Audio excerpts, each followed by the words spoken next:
হাদিসের বর্ণনায় দেশের সীমান্ত পাহারার মর্যাদা ও ফজিলত। দেশ, সমাজ ও মানুষের নিরাপত্তা নিশ্চিত করা ইসলামের দৃষ্টিতে শুধু একটি নাগরিক দায়িত্ব নয়, বরং এটি একটি মহান ইবাদতও বটে।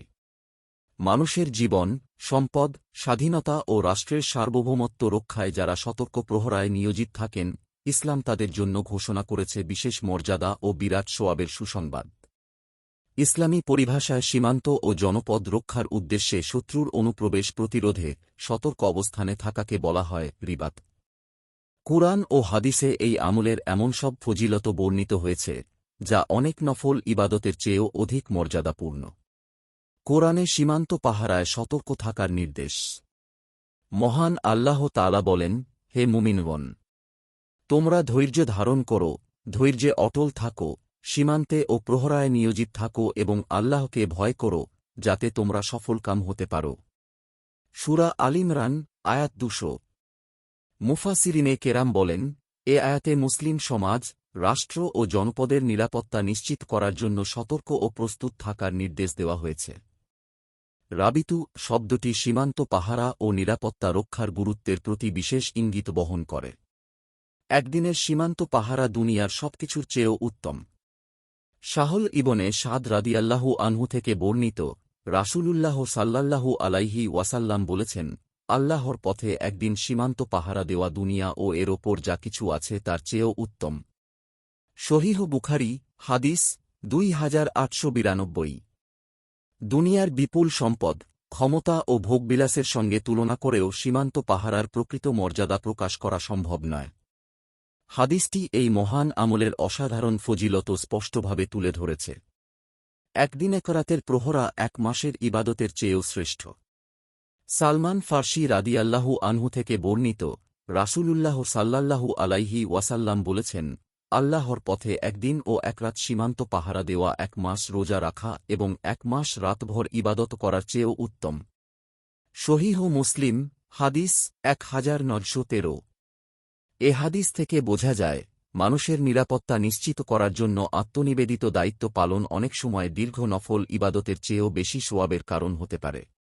মৃত্যুর পরও বন্ধ হয় না সোয়াব। একই হাদিসে রাসূলুল্লাহ সাল্লাল্লাহু আলাইহি ওয়াসাল্লাম আরও বলেছেন, যদি এ অবস্থায় তার মৃত্যু হয়, তবে তার আমলের সোয়াব অব্যাহত থাকবে, তার জন্য রিজিক প্রবাহিত হতে থাকবে এবং সে কবরের পরীক্ষার ভয় থেকে নিরাপদ থাকবে। সহিহ মুসলিম, হাদিস 1913। সাধারণত মানুষের মৃত্যুর সঙ্গে তার আমল বন্ধ হয়ে যায়, কিন্তু সীমান্ত পাহারা ও নিরাপত্তা রক্ষার মতো জনকল্যাণমূলক দায়িত্বের প্রতিদান আল্লাহ তাআলা মৃত্যুর পরও অব্যাহত রাখেন, যে রাত কদরের রাতের চেয়েও শ্রেষ্ঠ। আব্দুল্লাহ ইবনে ওমর রাদিয়াল্লাহু আনহু থেকে বর্ণিত, নবী করিম সাল্লাল্লাহু আলাইহি ওয়াসাল্লাম বলেছেন, আমি কি তোমাদের এমন এক রাতের কথা বলব না, যা কদরের রাতের চেয়েও শ্রেষ্ঠ? সে হল ওই প্রহরীর রাত, যে ভয়সংকুল স্থানে পাহারা দেয় এবং আশঙ্কা করে যে হয়তো সে তার পরিবারের কাছে জীবিত ফিরে যেতে পারবে না। আল মুস্তাদরাক আলা আশহিহাইন, হাদিস 2424, তারগিব ওয়াত তারহিব 1232। এ হাদিস সীমান্তরক্ষীদের আত্মত্যাগ, ঝুঁকি ও আন্তরিকতার উচ্চ মর্যাদা তুলে ধরে, যে চোখকে জাহান্নামের আগুন স্পর্শ করবে না। সাহাবী আব্দুল্লাহ ইবনে আব্বাস রাদিয়াল্লাহু আনহু থেকে বর্ণিত, রাসূলুল্লাহ সাল্লাল্লাহু আলাইহি ওয়াসাল্লাম বলেছেন, দুটি চোখকে জাহান্নামের আগুন স্পর্শ করবে না, 1. যে চোখ আল্লাহর ভয়ে অশ্রু ঝরায়, 2. যে চোখ আল্লাহর পথে রাত জেগে পাহারা দেয়। তিরমিজি, হাদিস 1639। এ হাদিসে সীমান্ত ও জনপদের নিরাপত্তায় নিয়োজিত ব্যক্তিদের জন্য জাহান্নাম থেকে মুক্তির সুসংবাদ দেওয়া হয়েছে। একটি রাতের প্রহরায় জান্নাতের সুসংবাদ। হুনাইনের যুদ্ধের রাতে সাহাবী আনাস ইবনে আবু মারসাদ আল-গানাবী রাদিয়াল্লাহু আনহু একটি গুরুত্বপূর্ণ গিরিপথ পাহারার দায়িত্ব পালন করেন। তিনি সারা রাত ঘোড়ার পিঠে থেকে প্রহরা দেন এবং নামাজ ও প্রয়োজন ছাড়া একবারও দায়িত্বস্থল ত্যাগ করেননি। পরদিন রাসূলুল্লাহ সাল্লাল্লাহু আলাইহি ওয়াসাল্লাম তাঁকে উদ্দেশ করে বলেন, তুমি নিজের জন্য জান্নাত অবধারিত করে নিয়েছ। আবু দাউদ, হাদিস 2501। এ সুসংবাদ তার নিষ্ঠা, সতর্কতা এবং আল্লাহর সন্তুষ্টির জন্য দায়িত্ব পালনের ফলস্বরূপ প্রদান করা হয়েছিল। জান্নাতের সুসংবাদ যাদের জন্য। রাসূলুল্লাহ সাল্লাল্লাহু আলাইহি ওয়াসাল্লাম বলেছেন, সুসংবাদ ওই বান্দার জন্য যে আল্লাহর পথে সদা প্রস্তুত থাকে।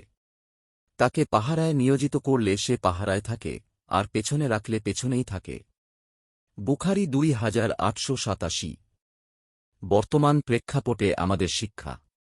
বর্তমান সময়ে সীমান্তরক্ষী বাহিনী, সেনাবাহিনী, কোস্টগার্ড, নৌবাহিনী, বিমানবাহিনী এবং অন্যান্য নিরাপত্তা বাহিনীর সদস্যরা দেশের স্বাধীনতা, সার্বভৌমত্ব ও জনগণের নিরাপত্তা রক্ষায় গুরুত্বপূর্ণ ভূমিকা পালন করছেন। যদি তারা আল্লাহর সন্তুষ্টি, দেশ ও মানুষের নিরাপত্তা নিশ্চিত করার নিয়তে দায়িত্ব পালন করেন, তাহলে তারা কুরআন ও হাদিসে বর্ণিত এসব ফজিলতের অন্তর্ভুক্ত হওয়ার আশা করতে পারেন। ইসলামের দৃষ্টিতে সীমান্ত পাহারা ও জনপদের নিরাপত্তা নিশ্চিত করা একটি মহান ইবাদত। একদিনের প্রহরা দুনিয়ার সব সম্পদের চেয়েও মূল্যবান, একদিনে করাতের প্রহরা 1 মাসের নফল ইবাদতের চেয়েও শ্রেষ্ঠ, এমনকি এর সওয়াব মৃত্যুর পরও অব্যাহত থাকে।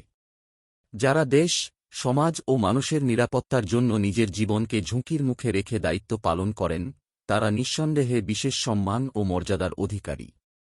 ইসলাম শুধু মসজিদের ভেতরের ইবাদতকে নয়, বরং মানুষের নিরাপত্তা, সমাজের স্থিতিশীলতা এবং রাষ্ট্রের সুরক্ষার জন্য নিবেদিত দায়িত্বশীল কাজকেও মহান সোয়াবের উৎস হিসেবে গণ্য করেছে। সীমান্ত পাহারা তারই একটি উজ্জ্বল ও অনন্য উদাহরণ। আল্লাহ তাআলা আমাদের দেশের নিরাপত্তা রক্ষাকারী সব সদস্যের খেদমত কবুল করুন, তাদের হেফাজত করুন এবং তাদের দুনিয়া ও আখিরাতে উত্তম প্রতিদান দান করুন। আমিন। সোর্স: ইসলামী জীবন, কালের কণ্ঠ। আপনার একটি শেয়ার হয়তো কারও জীবন বদলে দিতে পারে। সাদকায়ে জারিয়া সওয়াব পেতে ভিডিওটি শেয়ার করুন।